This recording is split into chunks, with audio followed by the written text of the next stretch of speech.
ಚಾಲಕನ ನಿಯಂತ್ರಣ ತಪ್ಪಿ ವಿದ್ಯುತ್ ಕಂಬಕ್ಕೆ ಬೈಕ್ ಡಿಕ್ಕಿ, ಸವಾರನ ಸ್ಥಿತಿ ಗಂಭೀರ.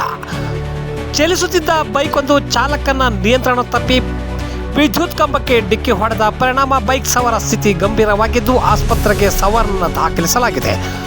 ಚಿತ್ರದುರ್ಗ ಜಿಲ್ಲೆಯ ಚಳ್ಳಕೆರೆ ತಾಲೂಕಿನ ನೇರ್ಲಗುಂಟೆ ಗ್ರಾಮದ ಬಳಿ ಈ ಘಟನೆ ನಡೆದಿದ್ದು, ಅಪಘಾತದಲ್ಲಿ ರಕ್ತದ ಮಡುವಿನಲ್ಲಿ ಬಿದ್ದು ನರಳುತ್ತಿದ್ದ ಗಾಯಾಳುವನ್ನ ನಿವೃತ್ತ ತಹಶೀಲ್ದಾರ್ ಎನ್ ರಘುಮೂರ್ತಿ ತಕ್ಷಣ ತನ್ನದೇ ಇನ್ನೋವಾ ಕಾರಿನಲ್ಲಿ ಚಿಕಿತ್ಸೆಗೆ ಸಾಗಿಸಿದ್ದಾರೆ.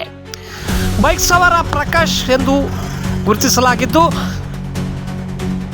ಈ ಅಪಘಾತದಲ್ಲಿ ಬೈಕ್ ಸವಾರನ ಸ್ಥಿತಿ ಗಂಭೀರವಾಗಿದೆ. ಗಾಯಾಳುವನ್ನ ಆಸ್ಪತ್ರೆಗೆ ಸಾಗಿಸಿ ಚಿಕಿತ್ಸೆ ಕೊಡಿಸಿ ನಿವೃತ್ತ ತಹಶೀಲ್ದಾರ್ ಎನ್ ರಘುಮೂರ್ತಿ ಮಾನವೀಯತೆಯನ್ನ ಮೆರೆದಿದ್ದಾರೆ. ಗಾಯಗೊಂಡ ವ್ಯಕ್ತಿಯನ್ನ ಚಳ್ಳಕೆರೆ ಸರ್ಕಾರಿ ತಾಲೂಕು ಆಸ್ಪತ್ರೆಗೆ ಚಿಕಿತ್ಸೆಗೆ ದಾಖಲಿಸಲಾಗಿದೆ.